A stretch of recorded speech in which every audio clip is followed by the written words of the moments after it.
السلام عليكم يا بنات، ازيكم؟ النهارده هكلمكم على براند انا بجد كان نفسي اجربها من زمان جدا جدا، وفي بنات كتير قوي منكم بتسالني عليها. فالنهارده هنتكلم على بريلون يا جماعه. فيلا بينا نبدا مع بعض الريفيو بتاعنا. مبدئيا كده، هل ممكن تتخيلوا انتوا تشتروا الجمدان ده وما تدفعوش اكتر من 250 جنيه؟ انا بقى دلوقتي هقول لكم ازاي تعملوا الحركه الجامده دي. طبعا يا بنات احنا دلوقتي عارفين الدولار عامل فينا ايه كلنا، فبالتالي كل اسعار الفتره اللي جايه للاسف هي بتزيد، مفيش اسعار ابدا ابدا بتقل. فطبعا من الذكاء ان احنا نشتري اي حاجه احنا محتاجينها الفتره دي. طبعا احنا عارفين ان فرش الشعر لا غنى عنها عندنا كلنا، لاننا طبعا ضد الفرد بالكيراتين والبروتين والحاجات اللي احنا بنسمع عنها دي. الحاجات دي يا جماعه بجد بتدمر الشعر. لكن انت لو استعملتي سيرم او هيت بروتكشن قبل ما تستعملي الحراره، بجد انت بالطريقه دي بتقللي نسبه الضرر جدا جدا. فعلشان كده انا ما انصحش اي عروسه خالص خالص ان هي تروح تعمل بقى فرد بالبروتين والكيراتين والكلام الفاضي ده. فهاتوا الحاجات اللي انا هرشحها لكم. طبعا انا هشرح لكم بالظبط ايه اللي هينفع مع نوع الشعر ده وايه هينفع مع نوع الشعر ده، علشان تعرفوا تشتروا الحاجه المظبوطه حسب نوع شعركم. طيب ازاي هنقدر نشتري الحاجات الجامده قوي دي وندفع 250 جنيه بس؟ دلوقتي يا جماعه بريلون عاملين نظام التقسيط مع بنوك كتيره جدا. هحط لكم صوره هنا كده او هنا علشان تعرفوا البنوك اللي عامله نظام التقسيط مع بريلون لمده 12 شهر من غير اي فوائد خالص. وكمان ممكن تقسطوا مع فاليو. فدي كلها نظم تقسيط ممكن تستغلوها علشان تاخدوا البرودكتس بالاسعار بتاعتها الحاليه. طبعا انتوا عارفين ان ممكن مثلا بعد اسبوع من دلوقتي تلاقوا الاسعار دي كلها ضربت في السماء، لانه للاسف الحاجات دلوقتي كلها اسعارها كل يوم فعلا بيتغير. فهم دلوقتي عاملين عروض الكريسماس، فانتي فرصتك بجد جت لحد عندك. اولا دلوقتي في الاوفرز بتاعت الكريسماس خصومات بتوصل ل 46%. كمان انا هديكوا كود الخصم بتاعي، كود الخصم ده بيديكوا 5% فوق الخصومات الموجوده دلوقتي اصلا. وكمان لو اشتريتوا منتجين او اكتر بتاخدوا خصم 5% تانية، واخدتوا خصم 10% فوق الخصومات اللي بالتالي موجوده. وكمان تقدروا تقسطوا مع البنوك زي ما قلت لكم. فحاولوا تشتروا اي حاجه محتاجينها دلوقتي وما تحاولوش تفكروا كتير، لانه حتى لو انتي البادجت بتاعتك مش مظبطه قوي فانتي تقدري تقسطي زي ما قلت لك، وبالتالي تاخدي الحاجات بالاسعار بتاعتها الموجوده دلوقتي وتدفعي بقى على مهلك بعدين 250 جنيه في الشهر، وتاخدي الحاجه بسعرها قبل ما ترجع تغلى تاني. دلوقتي بقى هكلمك على البرودكتس اللي معايا وهعرفكم بالتفصيل كل برودكت الفيتشرز اللي فيه ايه بالظبط. اول حاجه خلوني اكلمكم على الاختراع ده اللي ابهرني بجد، وهو البرو ستريتنر براش بتاعتهم. اولا يا جماعه بصوا، بما اني ماسكاها وبلعب فيها كده، اللي هي الفيشه بتاعتها بتلف 360 درجه، فهي بجد بتساعدك قوي، بتسهل الدنيا عليكي وانت شغاله بيها. لو تفتكروا قبل كده كنت استعملت فرشه قلت لكم عليها ان هي فرقعت من ايدي اصلا وانا بستعملها. ليه؟ لان ده كان اتحرق وعمل قفله في البيت. لو تفتكروا قلت لكم الموقف ده قبل كده. فدي ميزه ان هي بتلف معايا كده 360 درجه علشان ما يحصلش معايا الموقف السخيف ده تاني.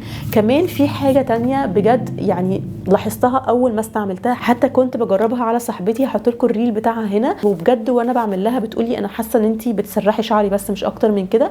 هو فعلا بتديكي الاحساس ده ان هي خفيفه قوي قوي يا جماعه على الشعر. دايما لما باجي اعمل شعري بالهيت ودني مثلا بتتلسع مني، بلاقي وشي احمر قوي قوي قوي، لان الحاجه بتبقى فعلا سخنه. لكن دي بجد السخونيه بتاعتها مش بتطلع كده لبره وبتسخن الجو كله. السنون بتاعتها مطليه بسيراميك التورمالين. طب ايه هي فايده سيراميك التورمالين؟ ان هو بيطلع نيجاتيف ايونز، وده بيخليها تقلل الهيشان، وكمان بيوزع الحراره بالتساوي على الشعر كله علشان مفيش مكان يوصله حراره والتاني ما يوصلوش. كمان علشان هي فرشه فمش بيكون الشعر دايركت كده تحت الستريتنر، فبالتالي بتكون خفيفه قوي على الشعر. وكمان علشان السنون بتاعتها من سيراميك التورمالين فهي كمان بتكون انسيابيه جدا على الشعر، مش بتعمل اي تشابك خالص، مش بتقطع الشعر. بجد بجد اللي جربها هيعرف ان هي فعلا خفيفه جدا يا جماعه على الشعر. بجد هتحسوا ان انتوا بس مجرد ان انتوا بتسرحوا شعركم مش اكتر من كده، وفي نفس الوقت بيفرد معاكم.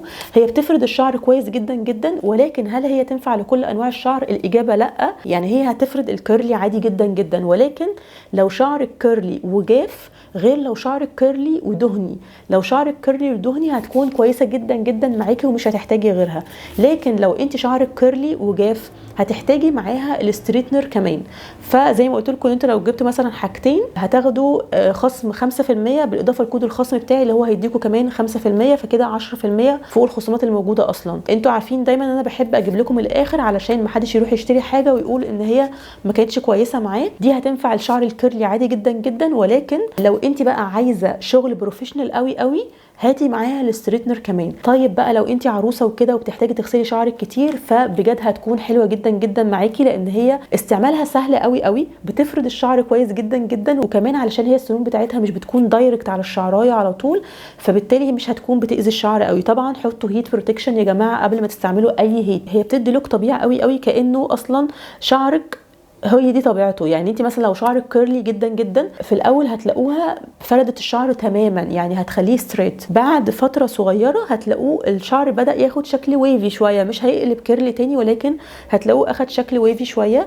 فعلشان كده يعني هي هتبقى طبعا حلوه قوي قوي للعرايس، لان هي سريعه جدا جدا، مش بتحتاجي بقى منك مجهود وكده. لو عايزه بقى تعملي شكل بروفيشنال اكتر هتساعدك ان هي هتفرد لك شعرك كويس جدا جدا. بعد كده هتعيدي عليه بالستريتنر، هتلاقي نفسك بتمشي على شعرك مره واحده بس بالستريتنر مش اكتر من كده. فبجد يا بنات انصح بيها جدا جدا. عايزه اشغلها عشان اوريكم حاجه خطيره عجبتني قوي هنا. بصوا لو شايفين هي كده اوف، هندوس هنا كده دوسه، خلاص كده اشتغلت. شايفين بقى القفل المفتوح اللي هنا ده، تقدروا بقى هنا من القفل المفتوح ده تزودوا او تقللوا درجه الحراره زي ما انتوا عايزين. كمان شايفين العلامه دي كده، ده هنا كده بيحدد لك نوع شعرك وايه درجه الحراره المناسبه له. يعني مثلا هو بيقول لك لو انت شعرك ضعيف خلي درجه الحراره اقل من 180، لو انت شعرك تالف خلي درجه الحراره تكون 180، لكن لو انت شعرك هيلثي ممكن درجه الحراره توصل معاكي ل 230 عادي جدا جدا. فبصراحه يا جماعه الديجيتال سكرين دي بجد حسيتني ان انا عايشه في المستقبل. كمان انا عايزه اقول لكم على حاجه، ان السنون بتاعتها بصوا هي شغاله بالفعل زي ما قلت لكم، مش بتلسع خالص خالص. بتقدري تحطي يعني مثلا لو جت عند ودني او حاجه مش بتلسعها ابدا ابدا. فانا بجد يا جماعه عجبتني قوي قوي، لان هي حسيت ان هي بتعمل لي كل حاجه انا محتاجاها. بتفرد شعري كويس جدا جدا من غير ما تقطعه، من غير ما احس ان هي بتاخد وقت طويل مني، عشان انا بصراحه خلقي ضيق في الحاجات دي. وكمان علشان هي كبيره زي ما انتم شايفين كده، فبتاخد كميه شعر يعني كبيره، فبتقدري تنجزي نفسك فعلا بسهوله. وزي ما انتم شايفين كده يا جماعه البتاع شغاله وانا حاطه ايدي عليها، وبجد مفيش اي سخونيه. انت هتعتبريها سشوار لو انت شعرك كيرلي وجاف، لكن لو انت شعرك كيرلي ودهني فعلا هتفيدك جدا جدا. طبعا انت لو شعرك ويفي فطبعا اكيد هتنفع معاكي، يعني الشعر الويفي مش بيحتاج اصلا شغل كتير خالص خالص. لكن انا بكلمكم على اقصى حاجه، انت بجد لو شعرك افريقي اصلا افريقي انتوا عارفين هتفردهولك برده، بس هتحتاجي بعديه ستريتنر. بعد كده بقى هنيجي نتكلم على الفخامه دي يا جماعه. شايفين اصلا شكله بجد شكله عاجبني قوي قوي. كمان ده رابر علشان ما نتزحلقش واحنا ماسكينه. طبعا احنا بنبقى ماسكينه مثلا لو ايدينا مبلوله فيها سيرم او حاجه، فمعمول برابر علشان ما يتزحلقش. كمان انا بحس ان هو مديله فخامه اكتر. عايزه اقول لكم ان هو فيه 3 درجات حراره، سخن وعادي وساقع، وكمان في سرعتين عشان تقدروا تستعملوه على سرعه قليله او سرعه عاليه. وطبعا بيجي معاه الهيد بتاعه الديفيوزر لو انت عايزه تعملي الكيرلز بتاعتك ديفايند اكتر وتديها فوليوم اكتر. وكمان بيجي معاها 2 هيد علشان تقدري تستعمليه كسشوار. عايزه اقول لكم ان انا السشوار بالنسبه لي، وكنت قلت لكم برده قبل كده، من اساسيات الشتاء، لانه شعرك ما ينفعش يقعد مبلول فتره طويله. يعني انت مجرد ما خرجتي من الشاور حتى لو هتستعمليه على الساقع، لان زي ما قلت لكم ان هو اصلا فيه هواء ساقع، فانت بتقدري تستعمليه على الهواء الساقع عادي جدا جدا. بس نشفي شعرك علشان ما يقعدش مبلول مده طويله، فبالتالي يعمل ريحه كمكمه، وكمان يبقى ضعيف اكتر، فبالتالي يكون عرضه للتقصف اكتر. فعلشان كده مهم جدا جدا ان اصلا الدراير يكون موجود في حياتك. وكمان طبعا تقدري تستعمليه عادي عشان تفردي شعرك. كمان عايزه اقول لكم ان هو بالنسبه لي انا مهم جدا، علشان انا بصراحه في الشتاء لو ما نشفت الشعر بدراير بيجي لي بقى ادوار برد كتير قوي قوي.